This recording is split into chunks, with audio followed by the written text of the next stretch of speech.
Hello everyone, welcome to a director's commentary together with my buddy Niels Beekes. And today we're going to discuss a little bit and show you the ins and outs of our Helldivers 2 Demake. Well, yeah, we're just gonna press play and just talk over it and just pause it in between scenes, and just like we always do with the director's commentaries. Yep. We're veterans. We are veterans of director's commentary. Now this is like the 6th or 7th director's commentary. Yeah. We're just gonna talk about like the project. We did it on the Pell World one recently, so go watch that.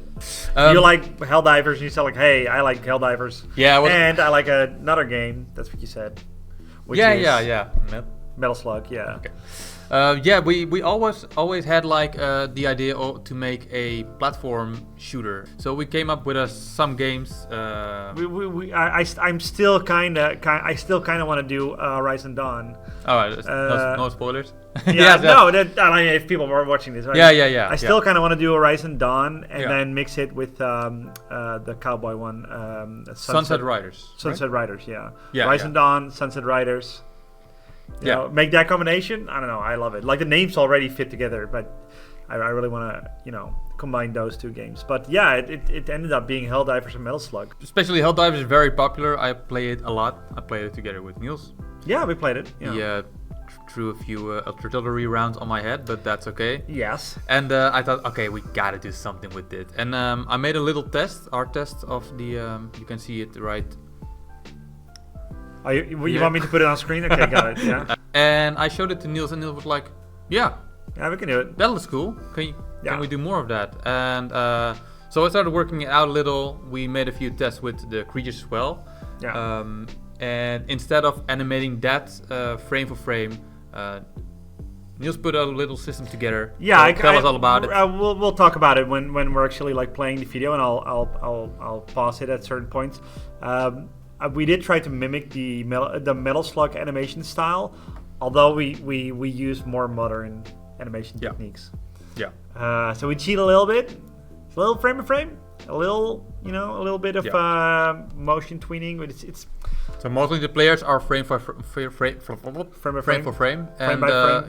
frame, and all the creatures are basically illustrated and rigged by Niels. I'll just play the video for a little bit, and then I'll pause it. I'll pause it right away. Here we go. Yeah. So first of all, let's talk about this. So we actually didn't do like a Super Nintendo Demake this time. We actually did like a Neo Geo Demake this time. And not everyone actually knows what a Neo Geo is, but those were basically the arcade cabinets, right? We also got an arcade cabinet right there. There it is. We play a lot of games on there. They are super legal. One of the games we play on there obviously is Metal Slug. Yeah, and this box art. Can you give me the Super Nintendo box real quick?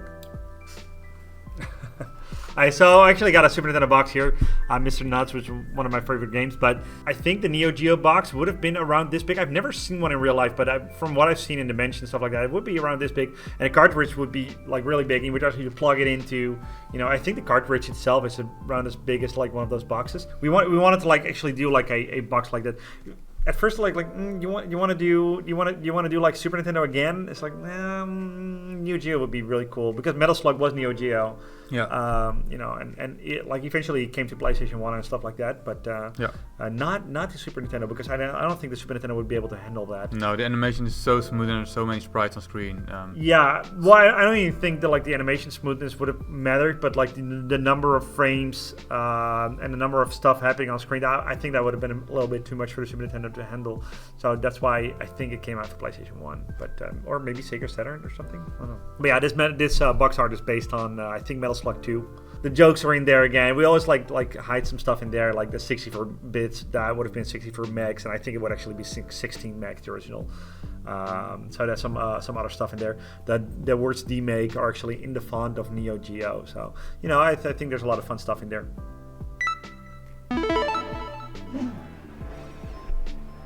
All right. So this screen, this is also like something that I still did. When the gameplay comes, you can talk, but this was my idea. And it says winners don't do bugs. And the original the original, like in the 90s, you had the arcades, and they would say like winners don't do drugs. Winners don't do drugs, and it would like I feel like an FBI logo. But American children will probably like recognize the winners don't do drugs thing from the arcades, because the FBI tried to, I think it was the FBI, or at least the government, tried to reach out to the kids, and when they were playing video games to not do drugs. They would rather have them play video games than do drugs. And one of those things would say like winners don't do drugs, and obviously we made like a parody on that with winners don't do bugs. All right, next one is so for Liberty. That's our voices. Yep. We wanted to use voices from the original Helldivers, like sound clips, and then bit crush them. We just didn't find the right stuff, so I was like, why not do it ourselves? Let's show them. Check out this fragment. For Liberty! And there's the logo. Yeah, just a simple logo. I think this is something you would see like in most arcades. It's something like you press 1 or 2 to start. It doesn't say press start to play or something, like, because it's an arcade cabinet, so you would press the P1 or P2 button. So you said like something that the planet is blowing up? Oh yeah, there's just like there fighting. There's fighting on the planet. I've never seen the explosions on like a planet before. I think Star Wing or Star Fox on the Super Nintendo, or maybe the Nintendo 64. That's the only place where I remember that happening. But I feel like it wasn't the first game to do it, so I did like the little explosions on the planet. There's fighting going on. But other than that, there's still something to mimic that. But yeah. And then there's the the character select. Yep. That's also, I think, still my idea. After this, you can talk, my friend. Yeah. Well, actually, in my storyboard, you can see that I still had like a different idea. It was more of the Metal Slug, where they had like the really cartoony close-ups of the faces, and Niels came up with a different idea. So. Yeah, you were like wanted to do more like the Metal Slug and Metal Slugify all the characters, like all the how the characters would look. Yeah. And then I was like, you know what? I got some concept art that we can like turn into pixel art. So like it's heavily based on that, and then cut in pieces, and then have the flag waving in the background and stuff like that. So that was a lot of fun. But I felt like it should have been something like this, a little bit more to the realism side. Otherwise, it would have been too on the nose with actual Metal Slug, I think. Trigger select. Here we go, the first scenes. Yeah, I think this is a lot of fun. The base of operations, yeah, that's a very important one. Yeah. So yeah. How to Metal Slug fight? Well, like this. No, but like this scene, I feel like it's really iconic to Helldivers, obviously. Yeah, not necessarily to something like an arcade game like Metal Slug or something. So I think this is really iconic, obviously, to Metal Slug. I think this is really iconic to Helldivers. Just like picking your mission and then going. Obviously, that wouldn't be in an arcade game, but it was too iconic not to put it in. Right? Yeah, exactly. I really wanted to put it in there. It's unreal to not do that. At least we got some. We always want to start with like a little bit of a mellow scene, and after that full on action. And actually we were really timing this with the music as well, because the music when the drop hits, we wanted to have the bots land actually. Yeah. So the person that made the music actually like made sure like there was a drop in there, like you'll see it in the next scene, and like the bots land, and that's the timing when like the trailer starts, like that's where the action starts, right? I think that's really cool. You can see it in like the next thing. So wait a little bit. So that's something where we came up later as well. We actually had only the stage, and then we really wanted to see the pot being blown down. And exactly match the music. I thought that was so important to have exactly the music on the impact of the hits. Yeah, you were actually fighting me on that. I was like, nah, it's not that important, and then you convinced me. It's like, okay, fine, it is really good. I get it. It like the impact really like okay, da da da da. So let's play it. Yeah, let's show it. Yeah. I think it's really cool. Yeah.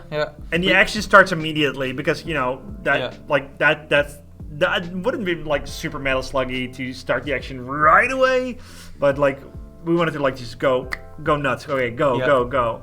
So these are warriors and scavengers. Is that correct? No, I don't think so. I think these small ones are called different. Scavengers are the orange ones, and the green ones are Oh, okay. something else. So you're a little bit more into the lore of like all the Helldiver stuff. You played a lot more Helldivers than I did. Yeah. Because I'm not good at it at all. Like I constantly die. It's a lot of fun though. It's a really good game. Yeah. But you play a little bit more than I did, so you know all the names. And yeah, we wanted to start with something very explosive. So it would be fun if like the creatures were squashed exactly in the middle. You did a little particle system for the... Yes, right there. You can actually see like the particles like drop up and down. Yeah, often like in video games, especially like Super Nintendo video games, or 16-bit anyway, they like if something would explode, they would just like use particles and they flip in 90 degrees because you know that's something they could easily do, and it's like bounce them up like little particles. Pause it for a minute. Yeah. So just to talk about player 2, we already had player 1 for all the animations, and when all the animations were done, we had to decide who to be player 2. So I made a few pixel helmets, and we didn't want to have like the whole outfit changed, just the helmet or something, or a pauldron in this case. So we went with the Battle Master set because I thought that was really cool. We wanted the player 2 to be a little bit more bulky. Yeah. So. Yeah, I think the original design of Player 1, which is in the bottom right now. Yeah. I think he's a little bit more iconic to what Helldivers is, and like the like more like a mascot, and the top left guy. It's definitely a different armor. I think it's really cool. Yeah. So. We were also thinking about the scout armor, or but since there were so many frames, it would be a lot of fixing because the players were not rigged. If that was the case, it would be more easy probably. Yeah, I think you wanted like have different characters each round, like right, like you've seen that would have been too much. Like in the Elden Ring video, even made in I think in the storyboard I even added a third character, which was the scout. Oh, I don't even know. But we have eventually chose to not just add another one. In the Elden Ring video, we actually used multiple armors. Yeah. 3. Yeah. But in like the Dark Souls 3 video that we released like 2 weeks ago or something, we actually only did one armor. It's like that's enough. Like, it's just like one gameplay. Keep it simple. Yeah. So and doing more armors like triples the work. Even though the animation is done and you don't have to reinvent the animation, it's still like you still have to do all the sprite work. So this would have been the first stratagem. Yeah. I was like wondering like how would a stratagem really work on a console or like on an arcade, and I think it would just like be something that you had like an extra button you would throw something at least something that you equipped it beforehand. I was like, you know what? Let's not think too long about it. He's just throwing an orb, and a gun comes out. Yeah. I used. Oh, let me use that. I used the turret a lot in the beginning of the game. I'm in late game now, so I'm not using it very often anymore. But it's really iconic. Yeah, but we wanted to add the stratagems. We also thought about artillery or the mines maybe. Yeah. I also had a scene for that figured out, but we scrapped that eventually. But this was really cool. The turret, and the fun thing is the turret always kills me or my buddies. So I wanted to also show that little clumsiness with friendly fire in it. Yeah, we decided not to do friendly fire in the rest of the video, but like have friendly fire from the turret or an explosion. That would make sense, right? So the players cannot hit each other, but the strategists can. That would have been a terrible thing to have in a game like Metal Slug. Just like you point at each other, shoot, you both die. It's done. That would have been terrible. Yeah, that's but terrible. It would have been pretty cool to. And the dive is in there, like diving forward and backward. Yeah, I think that's important too, and I think that would actually work in a game like Metal Slug too.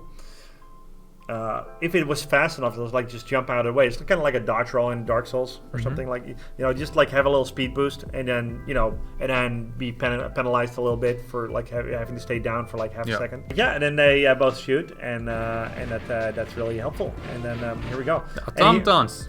Yeah, and here there's actually like a little mini game.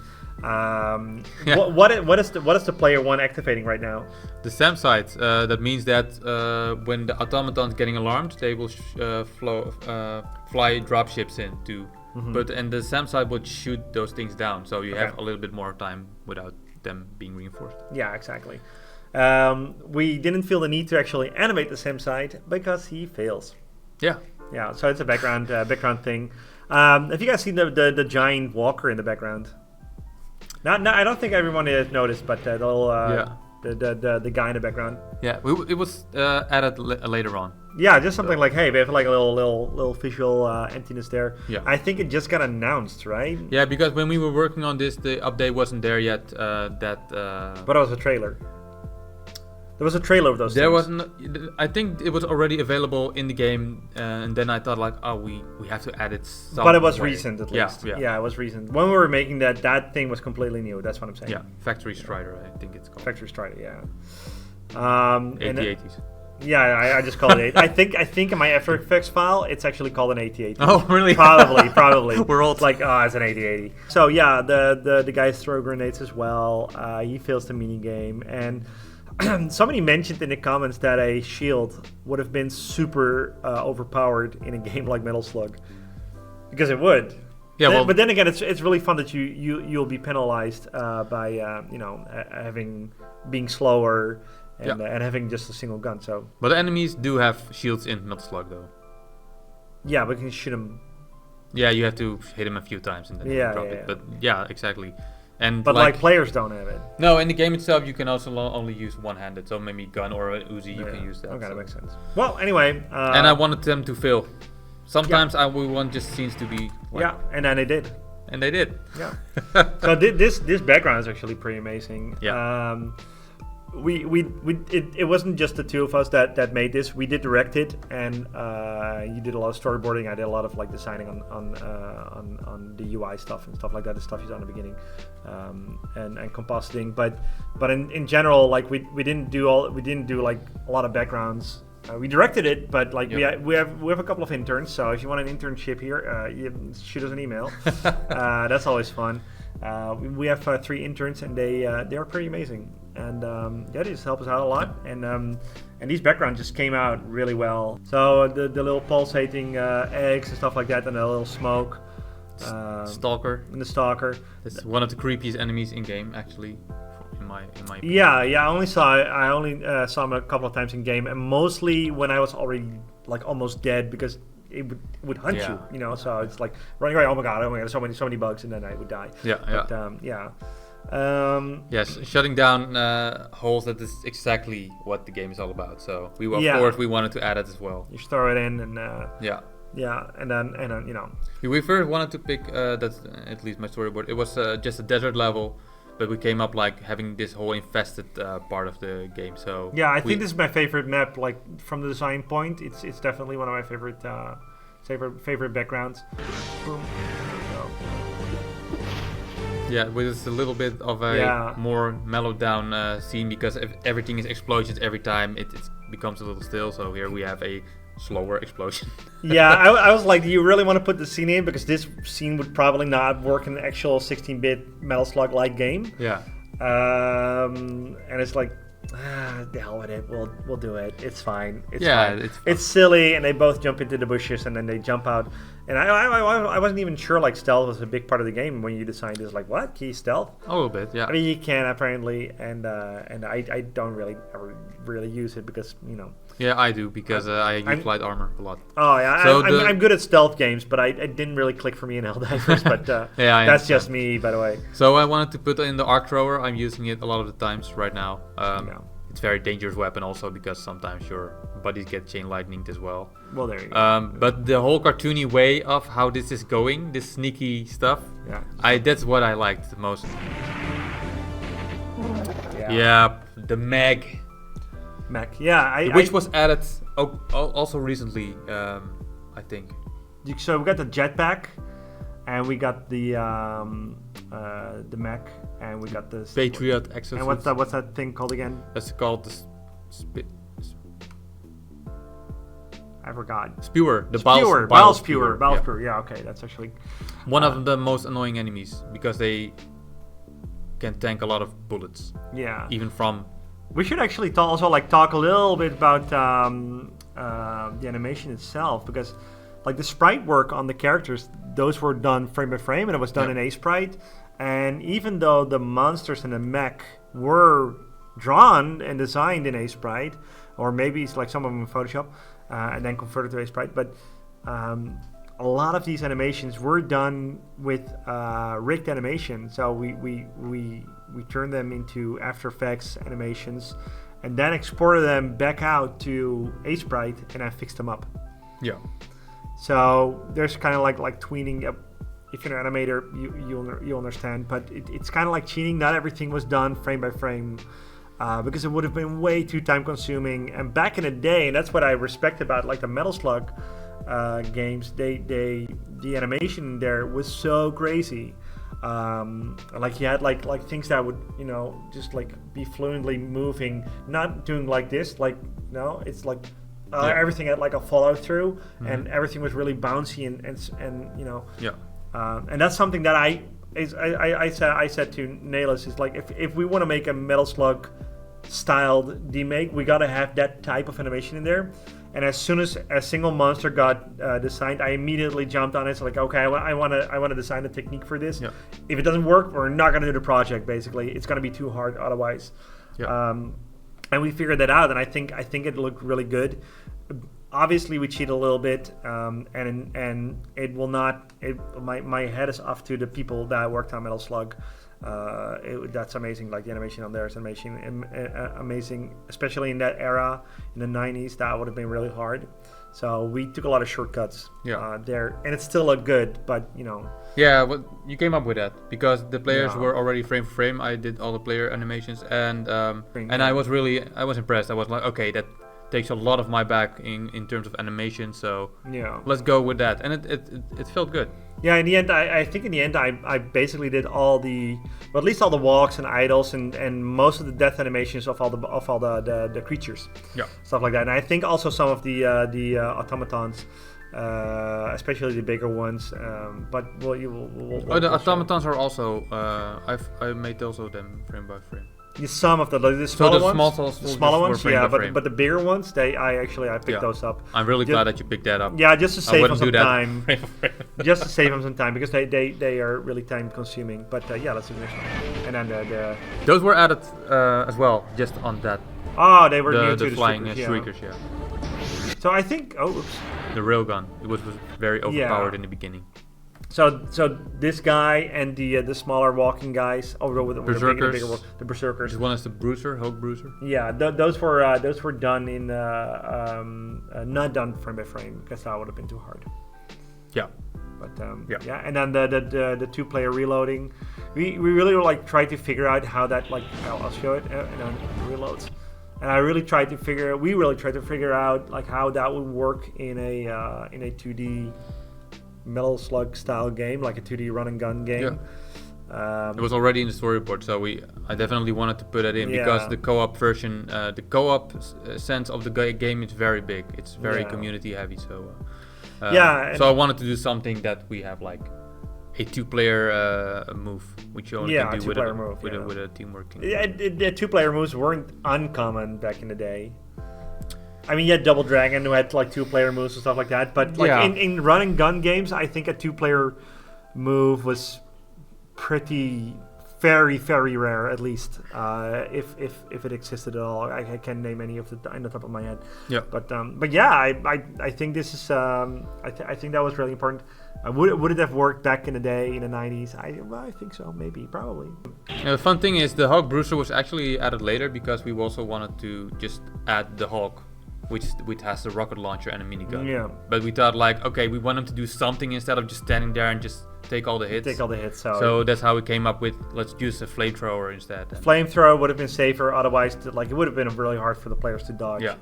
And again, this is this is not real gameplay. We animated this by hand, like them walking left and right. There was a lot of rules, like they would have to follow. Okay, so they only travel 20 pixels a second, or per 10 frames or whatever.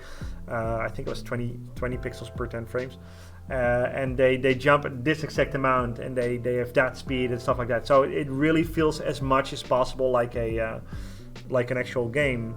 And all the movements were 60 frames a second, just like in the old days. But the sprite work would have been at 10 or 12 frames a second. I think everything was made at 10 frames a second. So we're here at the last scene. Well, yeah. And I'm really glad that I love the design of the Bile Titan. Yeah, I'm really glad it's in. This must have been the hardest design. We didn't do the design. That was somebody helped out. But the design was amazing. Like, it's so big, it's so huge. Yeah. I don't even sure like how it was working, how this would work in game. And it was actually a struggle getting him on screen and making him work. So if this was an actual game, I think this would have been the hardest part to actually make work. You know. But it's really cool. It's also the only scene where we used like a lot of extra panning for. Yeah, this background is the largest too. Yeah. Because we wanted to. In the game, it's also when the ships arrive, you just gotta go for it. You gotta run. Yeah. If you don't, you lose all your samples. You don't want to. You lose your samples. We didn't add samples in here though. No. But yeah, and so this is a really good example of like how something is not done frame by frame. Because that would have been crazy. It's a lot of warping. It's a lot of tweening. I'm probably gonna do like a tutorial on 60-bits extra one of these days. I'm actually soon probably where I'll actually show the techniques.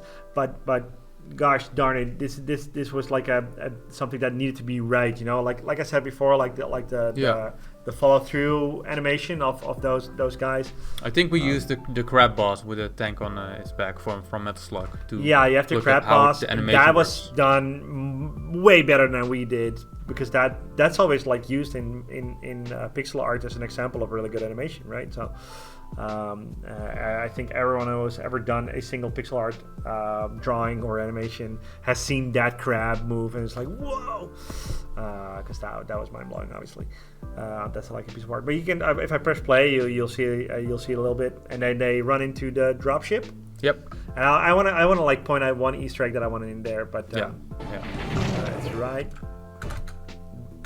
there. So in the bottom left. You can see him like put up his thumb, like while he slowly sinks into the bile, and obviously that's a reference to Terminator 2. Yeah, Terminator 2. Yeah, there's something I wanted in there. It's like, whoa. You know, I thought it was funny. Yeah. I didn't think anybody would notice, but there's actually people in the comments that were noticing, so I'm happy. Oh, really? Yeah, there's people saying, "Ah, there's a Terminator reference." If I didn't if I wasn't part of the project, I would probably never seen it myself. No, exactly. But that's cool secret. So yeah, so he gets in there, he kills one more guy, and now you can actually really closely, if you look at the Bile Titan moving right now, you can actually see that motion, that follow through motion. And one of these days I'm going to show you guys how I did that, because I did the animation on the big guys. But it's a really fun technique. It's kind of like cheating, but it's worth it. I think it's worth it. But here we go. So, now it like just goes up and down. It's kind of organic. You also had the little 3D motion in the upper body, which is really cool. It's kind of like doing this. Yeah, that's just a show-off move. No, just to make it, because you probably would not move like that. That's to get us close to the. I wouldn't do it in real life, but in real life, in the 3D, I wouldn't do it in 3D. Is what I'm saying. But I definitely think it helped with making it look as good as possible. And then this little thingy at the end. Made your order. Oh, you'll get 64 medals. So be sure to subscribe to this channel. Definitely. I know we upload a lot of different things. We try a lot of different things, but bear with us. We're trying to figure out what sticks. Tutorials, behind the scenes, director's commentary, stuff like that. If you have any questions, definitely jump on our Discord or let us know in the comments and stuff like that. All right. Thank you so much. Bye-bye. Bye, everyone. See you next time. Bye-bye.